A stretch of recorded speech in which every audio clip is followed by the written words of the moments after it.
All right. Good evening, everybody. I am Jim Holman. I'm the chairman of the Wagner Society of Washington, D.C., and welcome to the first program of our 22-23 season. I wanted to mention the second program for a moment. That will be on Monday, October 10 at the Arts Club, and it will feature Jeffrey Swan, our great in-house pianist, and the Wagner Society chamber players in music of Mozart, Schubert, and Wagner. I think, people can sign up for that through our website, and we hope we'll have a nice crowd at the Arts Club on Monday, October 10. I'm particularly excited about tonight because on this occasion, we get to talk about an actual performance of a Wagner opera. And we are so supportive and so happy that the Virginia Opera is presenting to Valkyries in Norfolk and in Richmond and at George Mason University out here on the 8th and 9th of October. So without further ado, let me bring the artistic director of the Virginia Opera, Adam Turner, onto the program. Adam, are you there? I'm here, yeah. There he is. Adam, you're in Norfolk, I think. Are you not? I'm in Norfolk. We had our final dress rehearsal for the Valkyrie last night, and opening night in Norfolk is tomorrow night. So this is kind of my day of rest to get ready for it. There's no rest for the weary, Adam, and particularly not a Wagner conductor. That's true, very true, as I'm learning. I wanted to start, Adam, as I usually do. I'd like to get our people to know our guests a little better. And I go all the way back to birth or soon thereafter. Tell me about your youth, would you please? Sure. Well, I'm originally from Louisville, Kentucky. Grew up in Bourbon country and found music really in the middle school period. In 6th grade, started playing saxophone, and I had grandparents that always took me to see symphonies and you know the annual Nutcracker or something like that, maybe some musical theater, but opera came much later for me. And so along with saxophone in 6th grade, I started working on piano on the side, and just kind of fell in love with all aspects of music making. And then in high school started singing and went off to college. I decided to pursue a life in music and was going to be a music educator. I had decided to become a band director. And so I went to a school in Eastern Kentucky, Morehead State University. And while I was there, I discovered that being a band director was not for me. And so but what was for me was my piano playing and my accompanying of singers. I fell in love with the voice, especially the operatic voice. And this is when I first discovered Mozart operas, Puccini, Saint-Saëns, and all the Strauss Lieder and early Wagner. That was kind of my first introduction to Wagner during the undergraduate period. And I just took advantage of every opportunity while I was there to accompany singers, to participate in musicals, opera workshops, anything I could to be surrounded by that. And then for my master's, I went to Catholic University in Washington, D.C. and pursued orchestral conducting. Very strong music program at Catholic. That's right, that's right. And of course, very supportive of opera. Many of us will remember the summer opera programs at Catholic University, which we all attended. But I want to go back just on a touchy subject. Yeah. We were talking a moment ago about the saxophone. I think there was a man named Sax who was a contemporary of Wagner, I think. Yeah.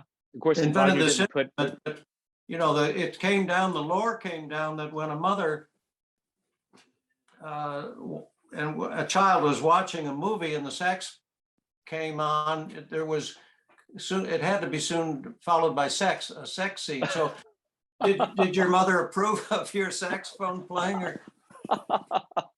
I don't know. She probably thought every time I started playing something on the saxophone, George Michael was going to break into Careless Whisper or something like that. But fortunately, I went another direction with that. Well, you can listen to those next time you're looking at a movie out of the 40s and 50s. Just remember that. What was there a transition into the passion for classical music? Yeah. Yeah. Yeah, it started in late high school, early college. That's when I fell in love with watching videos of Schulte, Carlos Kleiber. I remember watching those videos all throughout high school and thinking, what are these guys doing? But I'm just awestruck and dumbfounded by it all. And the idea of being in front of an orchestra, creating a sound and shaping a piece that was very appealing to me, but it was very mysterious. I had no idea how to do it. I thought, well, what is the career path even for someone like that? And so that's why I decided to become a band director. I thought, well, I'll be able to conduct, but it won't be, at the Schulte, Carlos Kleiber level. But and maybe I'm still on that path. I don't know. So was your program at Catholic in conducting? Was your focus on conducting? It was. I studied with Kate Tamarkin, who's now retired and lives in the Charlottesville area. But she put me on the opera right at the get-go. The first opera I conducted was the Tinderland of Aaron Copeland. Right. And some of your attendees tonight will probably know the tenor who was my Laurie. His name was Izakiah Savage. Kind of a famous Helden tenor these days, especially in the Wagnerian rep. And it was luxury casting, let me say, and we became friends, and that's kind of when I started learning about Wagner. It was through Izakiah, who also thought, will I sing Wagner someday? Will I sing the big Verdi heroes someday? And of course he's doing it all. Yeah, well, as you know, or you may know, and I think you know, the Wagner Society of Washington has a very special relationship with Izakiah. Yeah. And we're so proud that we've helped him a little bit here and there, and continue. He's on his way to New York now to sing at the Met, as you may know. Now, we always ask anybody who will listen, what was your Wagner moment, or if you had one, or if you have had one? I think I've had one. Yes. Was there one? Well, I can't point to one specific moment. I'm sure somewhere in the subconscious, I heard the Ride of the Valkyries. That was probably one of the first things but I didn't even associate it with anything. It was probably a cartoon or something like that. But it truly, when I fell in love with it, was the very first show I assisted of Wagner's was the Flying Dutchman. And I was in Germany. I had somehow managed to get to Germany in around 2007, and I was working in a theater there, in Pforzheim, a small theater, just outside of Stuttgart, Karlsruhe. It's in that region. And I was there for a full season, and we did the Flying Dutchman. Actually, Michael Chioldi was our Dutchman, an American baritone who's singing Dutchman, I think, right now in Utah. So this was 15 years ago. That was my first experience with Wagner. And I had to play piano for the rehearsals and what little I could manage, but it was very difficult, very chromatic. But I fell in love with it because it wasn't only chromatic scales and drama and all that. It was also these just gorgeous bel canto lines. I thought it had, you talk about endless melody. You hear that all the time with Wagner, but it truly, that's when I encountered it, was working on that trio, the famous trio between Zenta, Dutchman, and Daland, and just falling in love with this music. Yeah, there's some wonderful music in that opera. Tell us, so you were a rehearsal pianist at that time? Yeah, so what happened is I graduated from Catholic, and I got my first professional job at Florida Grand Opera in Miami, where I assisted Stuart Robertson on a production of Samson and Delilah. And this was my very first professional gig. And the Delilah was Denise Graves. So wow. For me, I thought, oh, wow, I've arrived. And and in fact, what was so fascinating is this, she had done Delilah all over the world at that point, and she had me play some of her voice lessons. I played piano for her, and she was working on Erda at the time, and so I had to learn the Rheingold aria of Erda, Weiche Wotan, and I didn't know it. It was in C sharp minor, so I was struggling to figure out the double sharps and things, but I figured it out. And there again, I was like, what is this? I need to know more about this. So that was kind of maybe that was one of the first, that's coming back to me, first moments. But while I was there, one of the members of the cast was an agent who was also connected very well in Germany. He said, you're of a certain age, you need to go to Germany. That's where it's at. That's where you're going to really develop your skills, and you'll actually get to conduct there instead of the American system. It's much harder. And so I wound up auditioning for the general music director in Pforzheim, and I went for a full season. I was there. I worked on 4 or 5 shows. Right off the bat, they had me conducting their musicals. I did Les Mis, Auf Deutsch. I did a Cole Porter musical, High Society. They threw me in the pit for a Lehar operetta. That's probably one of the hardest things I've ever done. No rehearsal, just threw me in the pit, conducted a performance of a Lehar operetta with all that rubato. But we also did The Flying Dutchman, and that's when I was really involved in rehearsals for a full Wagner production. Well, you must have had demonstrated a remarkable talent, if I can guess, to be thrown up on the podium at a very early age. How old were you when you, and was it Les Mis? Was that the first? That was the first thing. Yeah, I was 25, and they'd seen some videos of me conducting, and they let me conduct a few stage rehearsals, piano rehearsals.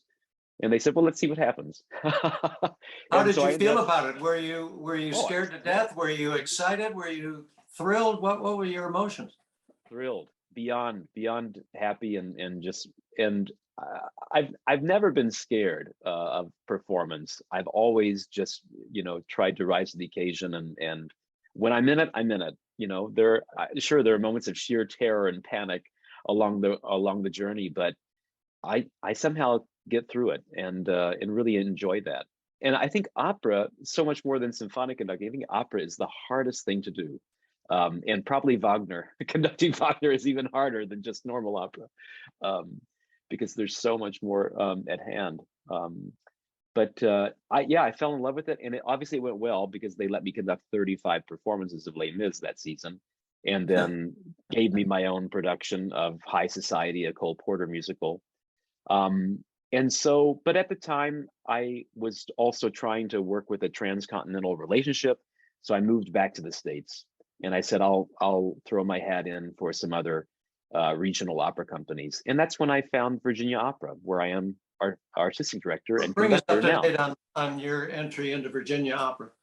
So Virginia Opera, my first show here was in 2008 as a guest chorus master, just for one production, just kind of trying it out, and that was The Elixir of Love. And I had a very nice time, but I had other jobs, other places. I kind of was a wandering minstrel as an assistant conductor and chorus master. Went back to Florida Grand Opera, assisted productions there. And then they called me up again, Virginia, and they said, hey, we're doing Porgy and Bess, and we need an extra set of hands to play rehearsals. Are you interested? I said, sure. That's a score I wanted to learn. And it's a beast to play. It's very, very difficult. So I said, sure, let's do it. So I did that. And then while I was here, the artistic director at the time invited me for the following season to come and assist a few more shows. I said, okay. And that was in 2010-11. And in the productions were to be Cozy and I think Butterfly. And in the middle of that, they were also going to be doing the Valkyrie, but I wasn't going to be assigned to that. They had another person assigned. Well, that also happened to be the year, we'll get in the weeds here a little bit, but that is the year that there was a big split. Peter Mark, our artistic director who had been here for 30 some years, was abruptly, there was some turmoil and tension there. I don't know the complete story, but he was no longer with the company. And so suddenly I'm in this town, I'm chorus master and just assistant, the lowly assistant, and playing piano. And I think, well, I'm just going to stick around and see what happens, and just do my work. I'm going to be dedicated to my work and do the best I can. And so when that happened, they needed suddenly an assistant conductor for the Valkyrie, and they also had to replace the conductor of the Valkyrie, which would have been Peter Mark. It became Joseph Ricchigno, and Joseph Ricchigno is a phenomenal conductor who I learned so much from. And so that was my first Valkyrie, and with a fine cast, Kelly K. Hogan and James Johnson and Eric Nelson Werner and Melissa Citro. Wonderful cast. And I had a blast. Even with the river cuts, they did a version that I think was under 3 hours. So they cut most of Wotan's monologue, which that saves you a good chunk of time, I think, and then a few other scenes. And I remember thinking, oh, this is terrible. But, for a young conductor, it was also fabulous because I got to be around this music and around those kinds of performers. And that's when I think that's when I truly fell in love with this music. And I thought, I hope I get the chance to do it someday. And here we are. Well, we remember that performance well. I think we hosted the cast party after that, and I remember Ricchigno, and we always, some of us say that you're really hooked on Wagner when you can't wait for the Valkyrie monologue in Act 2. The Wotan monologue. And by the way, I say that with enthusiasm because it's true. It's a wonderful piece all by itself. And anyway, so that you had a Valkyrie experience 9 years ago or 13, whatever it was. Yeah. And bring us up now to today. So then I continued. I stayed here, and I became resident conductor and chorus master for 3 years. So from there, I was here a lot, but also traveling and going to other places and doing other things in the summers. Usually I got summer festival jobs, Central City Opera. And then in 2013, I went to Seattle for the Ring Cycle. And the Green Ring. The Green Ring, that's right, Stephen Wadsworth. And the conductor was Asher Fish. And Asher was generous. In fact, one of my favorite moments of the summer, I assisted Rheingold and Siegfried and played piano for those rehearsals. And it was Greer Grimsley, Stephanie Blythe, Stefan Finke, Dennis Peter. I mean, an incredible cast. Great cast. Incredible cast. And so, but I was in all those rehearsals playing and also conducting a little bit. And Asher was very generous. He said, when we go into the theater, I want you to jump into the pit and conduct. I want to hear the anvils in Rheingold. So just be ready. And I said, okay, all right. And so sure enough, it must have been an orchestra tech or one of the dresses. He called and he said, Adam, come down here. And I jumped over the pit wall, on the ladder, and we switched places, and suddenly there I am in front of the Seattle Symphony, 100 players. I've never been in front of an orchestra that size. And he said, okay, take it. And there was Stephanie Blythe and Greer Grimsley, and we went and did it. And it was a blast. It was an absolute blast. And so that was one of the highlights of my summer there. And so then I came back to Virginia right after that, and they promoted me to artistic advisor and principal conductor. So that meant that I was advising on casting and serving as the principal kind of conductor, at least doing 2 shows a year. And did that for a few years, and then 5 years ago was appointed artistic director and conductor.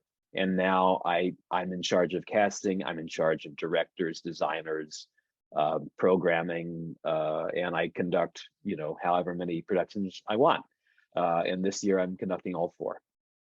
Terrific. Let's get right up to the Valkyrie now, and let's talk about the cuts and the version. And it's a subject we don't want to avoid. we want to learn your approach to this version of the opera. Sure. Well, I have to say it was very practical, because last season we did the Rheingold, this and I found that, having encountered during the COVID times this production at the Deutsche Oper in Berlin, they did a car park Rheingold, Donald Runnicles, in fact, conducting, and a very nice cast. And I thought, oh, how interesting. I wonder if we could ever do something like that in Virginia with the COVID restrictions. And then I saw Yuval Sharon doing all this kind of crazy stuff with Twilight of the Gods and in a parking garage, in Detroit Right. and Chicago. So it started making me think outside of the box a bit. And I thought, well, if there's any way I'm going to get to do Wagner in a time of, social distancing, this is the way to do it. The Jonathan Dove Graham Vick edition, which is for 18 or so players. We actually have between 23 and 25 players in our pit.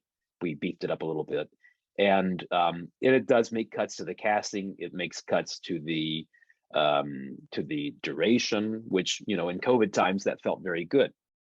So last season we did it. We did Das Rheingold, but we did it outdoors at a place called Top Golf, which is if any of you are golfers, it's a driving range, and it looks somewhat like a Greek amphitheater. There are 3 levels, and you can look out on the field, and that's what we did. We had our patrons in the boxes, in the bays that they call them, looking out on a field of the performers who were mic'd, and it was creatively staged, and it was very fun. I thought it met the moment.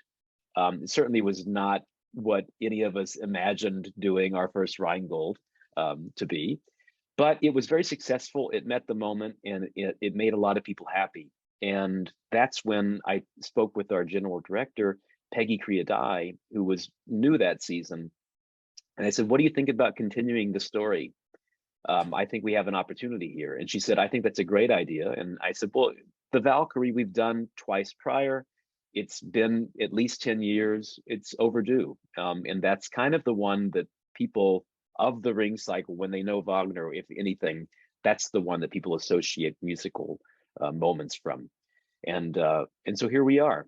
We began planning an indoor production, and so that's what we're doing. It's been a year-long process. It began last fall, and we have a director named Joachim Schamberger, who is from Germany and teaches at Northwestern University. He's directed a number of Wagner productions over the years. He's also a projection designer. And so I approached him and I said, what do you think about coming up with something very creative, something for us, something with projection design, very heavy on projection design, that also would work with this edition, this Dove-Vick edition. And so he's been on board with that. There are cuts. The orchestra is smaller.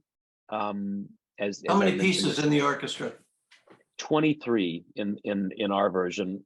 I think if I do it again, it'll beef up to 25, or a few more. It's basically single strings, single woodwinds, a brass section of 5 or 6, percussion, harp, and organ, but not synthesizer, true organ. It has to be, manuals and foot pedals and all the things.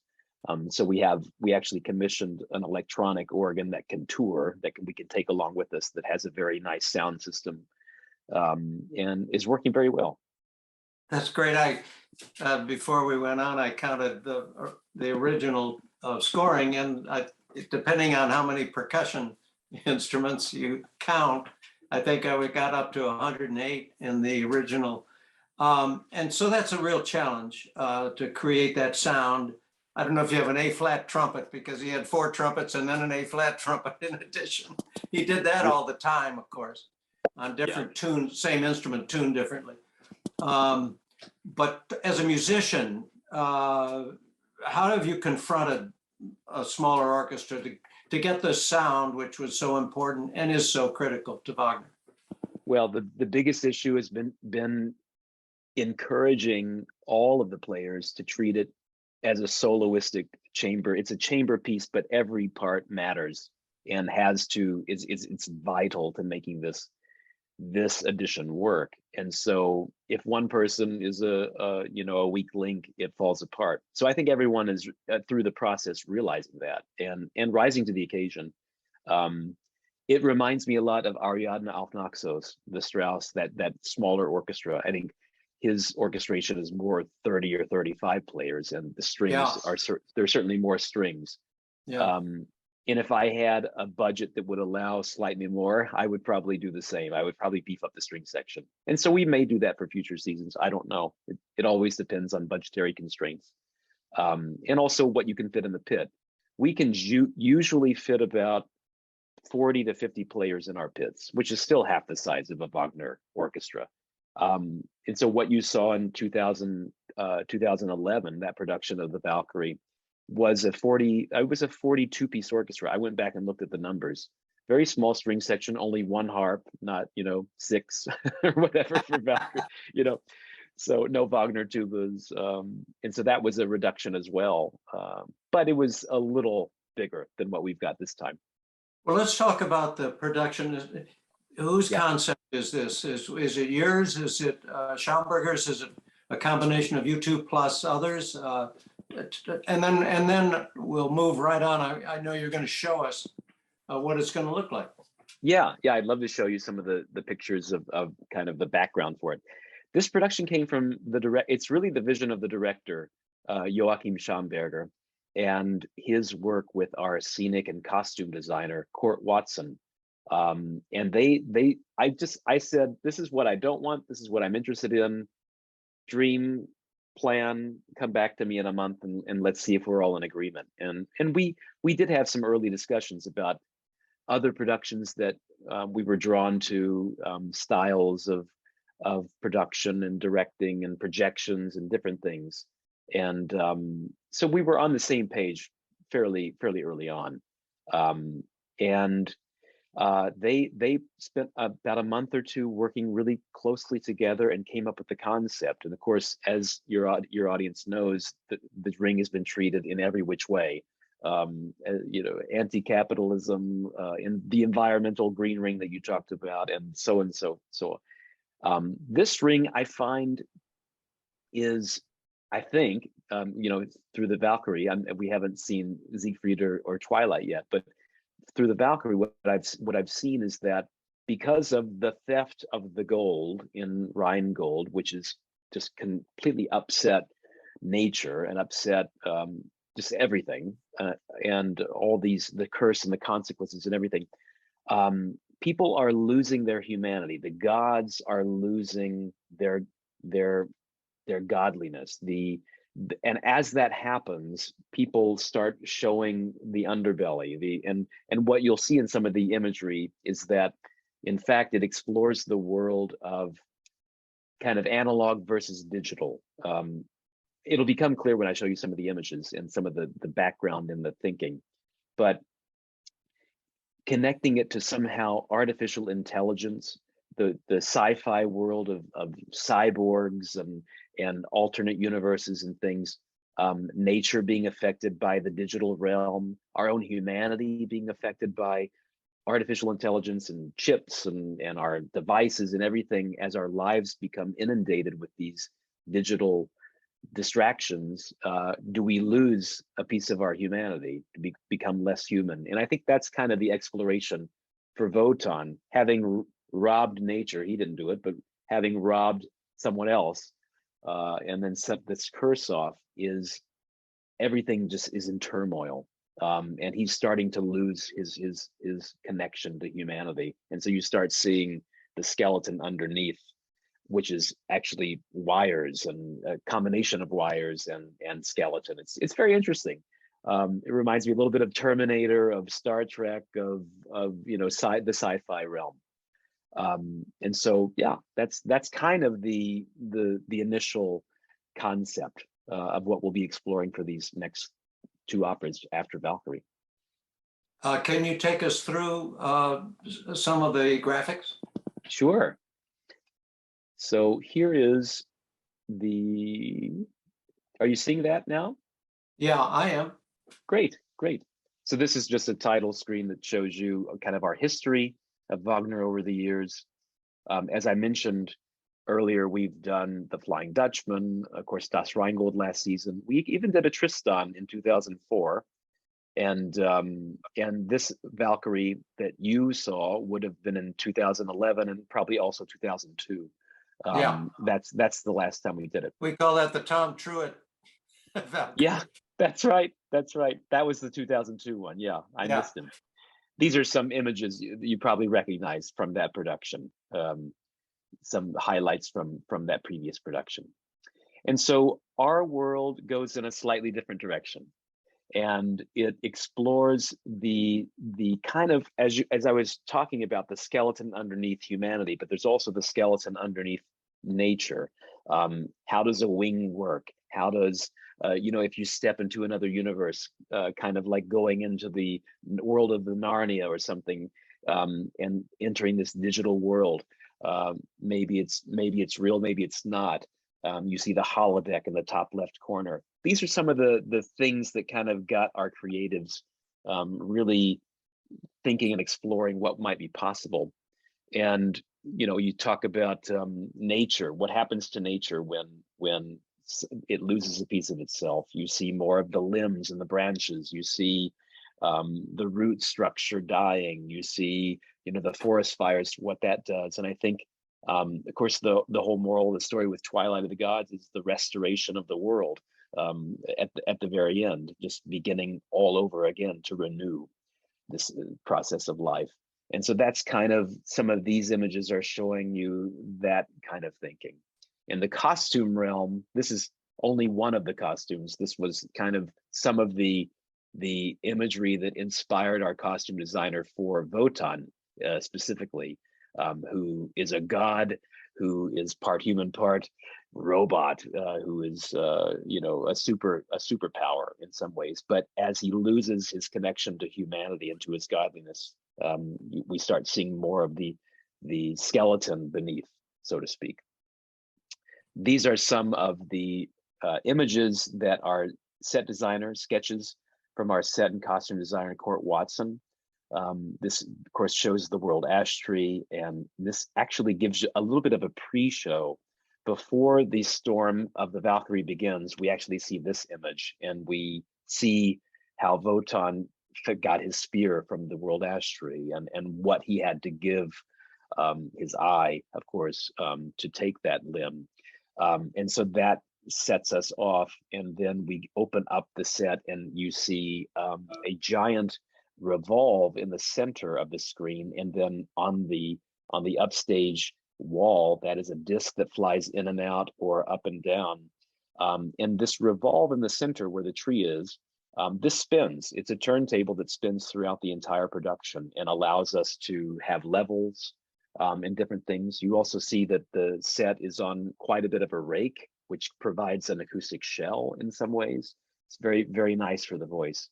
And this is all truly, if you saw it without lighting or projections, it's a white screen. It's kind of like looking at a giant movie theater before you project the image upon it. And so these are all projections that you're seeing in the sketches. This is, of course, Fricka on the mountain confronting Wotan, and you see the revolve is spun around to give her a level. And then this is the meeting of Hunding and Siegmund at the end of Act 2, and the Ride of the Valkyries, where Valhalla is in kind of an alternate universe, and the Valkyries take our heroes to live with Wotan and live in this world of kind of where they're honored. This is you'll see in the projections in a minute kind of more of the Valhalla imagery. And then this is, of course, the final scene with Brunhilde and Wotan, the Leibwohl, and surrounding by magic fire. No real fire, no pyrotechnics. This is all done with video and digital enhancement. It's very effective. Having seen it in motion the last few nights, it's very, very exciting. Here are a few costume sketches for Siegmund, Sieglinde, and Hunding. And then going on to some sketches for the gods, Wotan and Fricka, and then of course Brunhilde that's an example of some of the Valkyrie looks. And then in our next slide, you'll see some images of this is now Fricka and Wotan and Brunhilde in the scene of the confrontation. This is from the Dress of the Night. It's a still from the theater, but it shows you kind of how that was realized in real time. This is a moment Siegmund and Sieglinde upstage while Wotan confronts Brunhilde and says, "You may not interfere."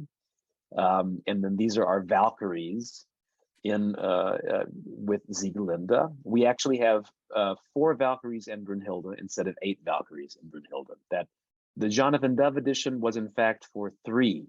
And I said, that's not enough. I want at least one more. And I had a voice and so I cast her. Let me go back to that. Can you go back to that? Sure. Yeah. How musically do you handle that? There are very distinct parts for each Valkyrie. There are. And how do you do it with 3 or 4? Well, I took the lead from what Jonathan Dove came up with, and then I said, what if I want to add another voice, what fits, what is missing, what do I really need for the harmony and the counterpoint? And I basically selected one and created a combination of what was missing, what I thought was missing. And so I added the role. It's supposed to only be Helmwege, Rossweisse, and Waltraute. And I added Grimgerde in. Are there people singing what would historically be the 2 voices, two parts? Yes, there are. The Helmwege is purely, it's Helmwege's role. She's, the Waltraute and Helmwege at the top of the act that sing those early Ho Yo to Ho's. They sing them. Yeah. That's all there. It's some of the later stuff where it's the ensemble of all 8 of them going on and on, which is incredible writing. But I had to get creative to make it work. But I think it's effective. I do think it's effective, and it's the gesture.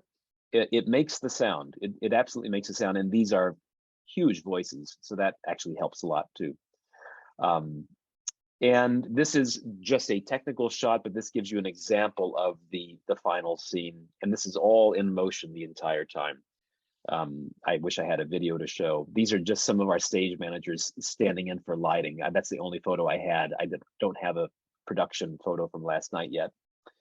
And then here are a few close-ups from last night. We did get these. That's Fricka with her headdress and Wotan, Sieglinde and the sword in the tree on the top left, and then of course Siegmund with Wotan and Hunding there at the bottom screen. So those are some pictures of where the set is and what's been going on. I'm going to take you through some of the performers quickly, and then I'll stop sharing the screen. Kyle Albertson, he was our Wotan in Rheingold last year. He's returning. He's done Wotan in concert with the Dallas Symphony. He's actually stepped in on 6 hours notice and managed to make a fabulous debut there. He covers a lot of the Wagner Helden baritone roles at the Met, and he is fantastic. I'm so happy to have him back with us. Claudia Chapa is new. She's also new to Wagnerian rep, but I think she has a lovely voice, a lovely instrument, and it's a huge sound as well. So she certainly matches Kyle in all of her efforts. Alexandra Lucian might be a name that's known to some of your audience tonight. Alex has never sung the role of Brunhilde, but she's sung Elektra, she's sung Turandot, she's done a lot of these dramatic soprano roles, and this is one that she's wanted to tackle for a while, and I think she's positioned well for it. She's also going to be performing the role in Santa Barbara later this year, and she'll be in the production of Elektra if any of your audience will be attending Washington National production. She'll be in that production. And here are Siegmund and Sieglinde were both brand new to me, Richard Trey Smager and Megan Cassanders, but they're both Met National Council winners from the recent years. Very promising voices. Trey is a tenor that I've been following a while and has had some big success in Houston, and will be playing the Steuermann at the Met, I think this season or next. Megan Cassanders is wonderful in the role, a lovely talent. And Ricardo Lugo was also with us last year. He played the role of Fafner. So I wanted to have him back with us as Hunding. And then here are three of our Valkyries, Leslie Ann Friend, Courtney Johnson, and Adrian Kerr, who are all local talent. They live here in Norfolk, Virginia. They teach at some of our colleges here or the Governor's School for the Arts, and are wonderful, wonderful performers. And then our director and designer, Joachim Schamberger and Kurt Watson, who I spoke about earlier. They are our team who created this wonderful vision. And I thought I would just share with you, just so you could recall the casts of those shows, the Valkyries that you may have seen over the years with Virginia Opera. On the left, you see 2002, and on the right, you'll see the one that I assisted in 2011 with just a really fabulous cast. And I'm happy to send that to you later, or I can even send this later to you if you wish to share it with any of your audience. Brings back a lot of memories. I yeah. wanted to move on to another subject, and a very important one before we go to questions. Sure. You're a conductor. As Ernest Newman said, there's not a note in Wagner, musical note in Wagner, which is not directly applicable to the drama that is ongoing. Not a moment wasted. And I think it's widely recognized, it may not be true, but I think the cliche is that of all the marriages of libretto and musical notation, the Valkyrie may be the most balanced and the most perfect in a sense, going back to opera and drama, which Wagner wanted. You've got to approach this music almost as, I mean, I would hope as a sacred trust that's in your hands. and you have to combine that with Kurt and Schamberger also in their, and how in your innermost person, soul and musically, do you approach this music and the conducting of it? I don't think the learning is ever going to end with this composer. That's what I've discovered this round with Wagner. Every time I look at the score, I find something new. Every time I sit in a staging rehearsal with a singer and see them approaching one line of text, you could have an hour-long conversation about just one line of text, and it might not even be accompanied. It might just be War so schmelig. I mean, you could talk about that line of Brunhilde with Wotan for hours on end, and how the rise and fall, the crescendo at the end of the second phrase, the little punctuations from the woodwinds. It's endless, the amount of discovery that's possible. And so it's daunting. It's also, I mean, the show has to go on. I have to pace it. I have to think about it as a living and breathing thing. And I also have to go to the score and honor what Wagner wrote.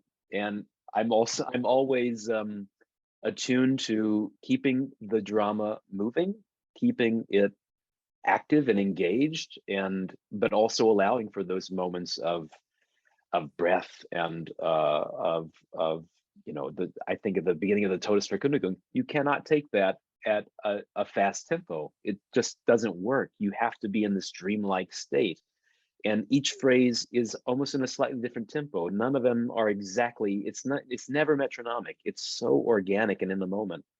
But then I also look at the score. I've got my urtext here. I've had it by my side. This is kind of the Bible that I keep going back to, and everywhere it has all the Heinrich Porges kind of, his little notations from watching Wagner's staging in 1876 of the first Ring. And he's taken all these notes about Wagner said, nicht schleppend, don't schlep, don't slow, keep it moving, keep it keep it alive, basically. And so I take that to heart. It gives me, I listen to the Kyle Barrett recording, I listen to some of the Clemens Krauss recording, and I think these guys go a lot faster than I probably would go. So it gives me courage to know that is that's what's demanded of the score. Well, in his very famous essay, which I'm sure was part of your curriculum on conducting, Wagner laid that out pretty clearly, didn't he, about organic conducting and not metronomic conducting, which was kind of new at the time, wasn't it? Well, and what I love to do is go back to the 1920s and 30s and listen to recordings of Strauss conducting. And Strauss, idolized Wagner, of course, but listen to his approach to Beethoven. Listen, I encourage anyone to just listen to Strauss conducting Beethoven 5. Your mind will be blown at just there is not a single tempo. There are about 15 different ones in just the first movement. He keeps changing it with the phrase in the moment. And I would say that probably no two performances are the same. And that's what's great about it. And that's what I hope to do with this round of Wagner. I'll get a couple more rounds, I hope. Yeah, if you're lucky, you'll be able to conduct music like this the rest of your life, and it will always be new to you. Will, if you're still awake, have we got any questions? I am very much awake, Jim. We don't have any questions, but folks out there want to put their Q&A in the box. You can go ahead and do that, and we can definitely pose these questions to Adam if you have any. Yeah, we've got 10 or 15 minutes, I think, and I know Adam has been very generous with his time. I want to take this moment to encourage everybody listening to get out to Norfolk or Richmond, but especially up here in this part of the world, to George Mason on the 8th and 9th of October. It should be very, very exciting, and we're so grateful. Let me start by asking you a question. Is there, in fact, a legitimate, I use that word, I hope generously, cut version of Siegfried and Götterdämmerung? So far I only have the piano vocal scores. I'm still trying to get the full scores to be sure that I have all the right cuts. But Siegfried and Twilight of the Gods are both in cut forms. I think Götterdämmerung comes in at around 3 hours. So as you know, that's a big cut or two. And I think there's no chorus, so you can imagine where some of the cuts might be. Siegfried, I think the big thing they do is they make big cuts in the first act between Mima and Siegfried, and in a lot of that. Even Wotan's riddle discussion, I think that gets trimmed to just answer one question. One question. And then Brünnhilde, it's bizarre. Brünnhilde and Siegfried's meeting at the very end, which is some of them. Finally, we get the C major, and this amazing music. That's trimmed to about 10 minutes. When I first saw it, I thought, how could that be possible? But the reason is because they wanted to do these 4 operas in 2 nights. So they did Rheingold Valkyrie on one night, and they did Siegfried Twilight on one night. And so Rheingold, who did that and when? Birmingham Opera Company did it in 1990. That's how they originated this production.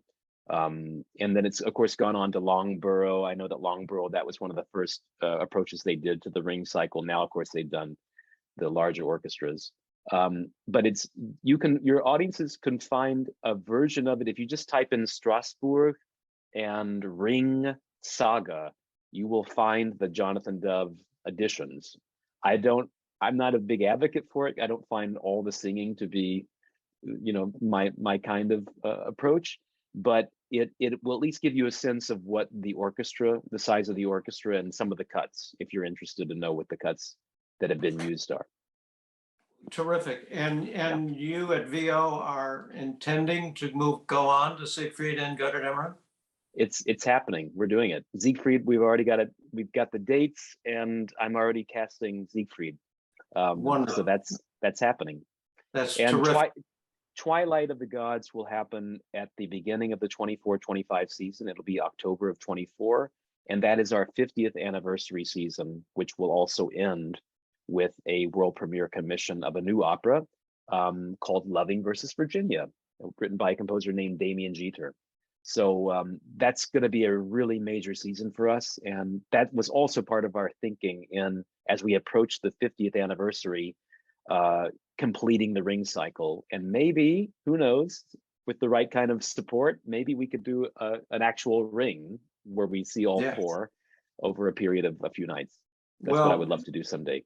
Number one, I want to, on behalf of the Wagner Society of Washington, offer any help we can give.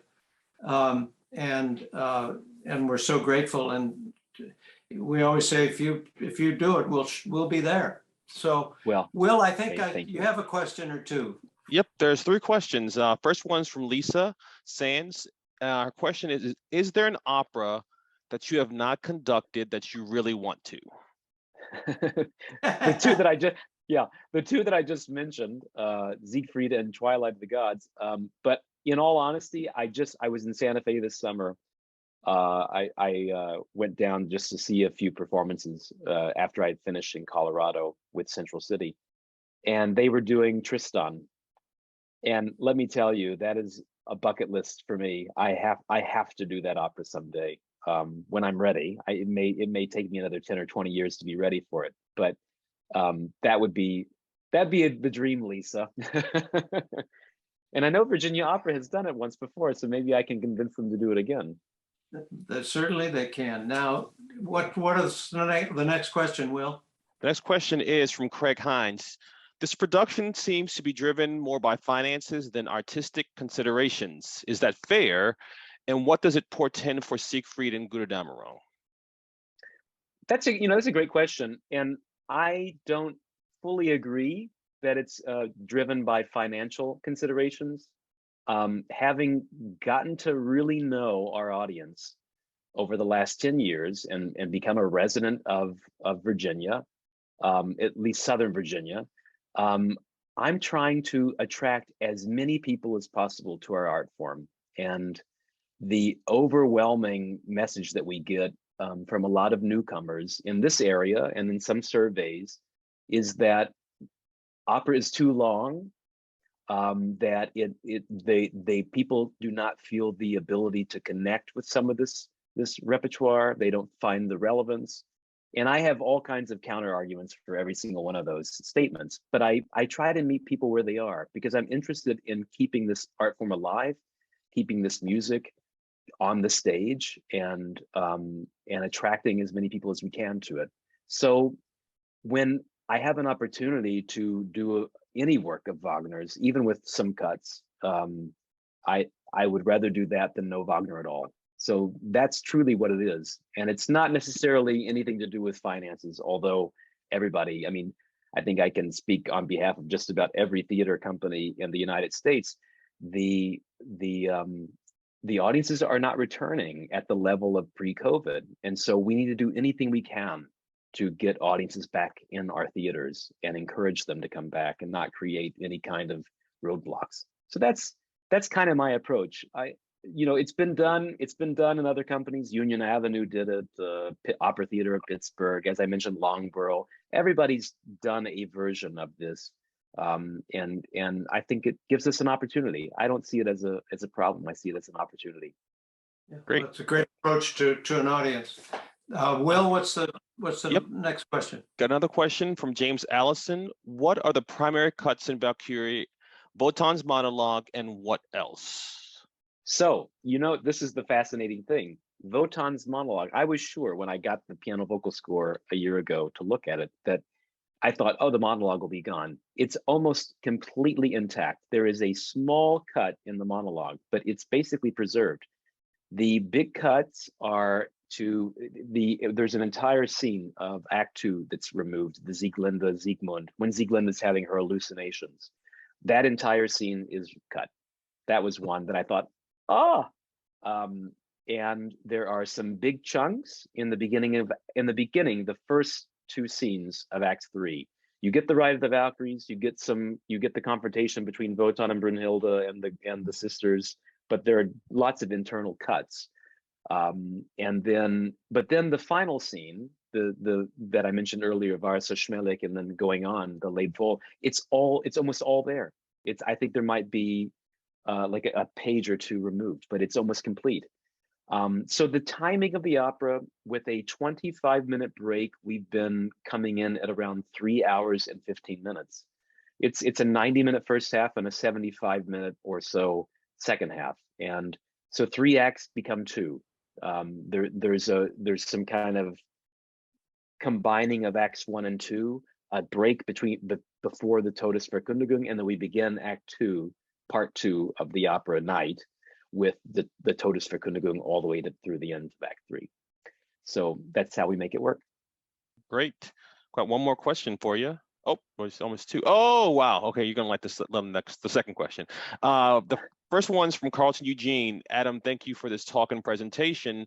I admire your communication style, which I find very relatable and clear. That's a nice compliment. When and where did you learn German? That's from Carlton. Well, that's a great question. In 1998, I was a junior in high school, and I went to Germany as an exchange student for the entire year. I was an exchange student there in Bad Oeynhausen, which is outside of Bielefeld in the northern part of the country. And I had a host family I lived with, the Stritzke family, and I was there for a full year. I attended a Gesamtschule and learned German and became a resident, and then went back, came back to America and finished out high school and went on to college. But then when I went back to Germany in 2007 to work in Pforzheim, that's when my German really kind of came back and got better, because I was forced to speak German in all the coachings with all these singers and in rehearsals to make things work. So that's when my German skills kind of got better. And it's always a work in progress. I'm always trying to improve my German. It'll never be finished. I learn new words every single day. That's great. Well, you will like this last question. It is from the famous Izakaya Savage.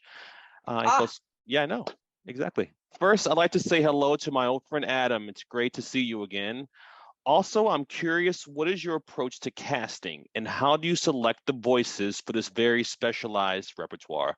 That's from Mr. Savage. Is it too late, Izakaya, to ask you to sing Siegfried? Is it too late? Is it too late? I'll be in touch.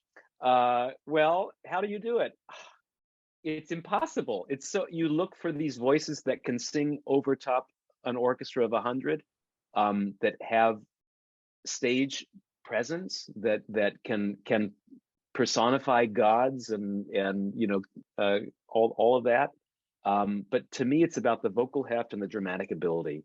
I remember that from Izakaya, from working with Izakaya in that Tinderland all those years ago, seeing him on stage and seeing his ability as an actor, not only as an actor, but also as a person, that I had no problem hearing him over top of an orchestra. It made my life very easy. In fact, maybe that's the basic criteria.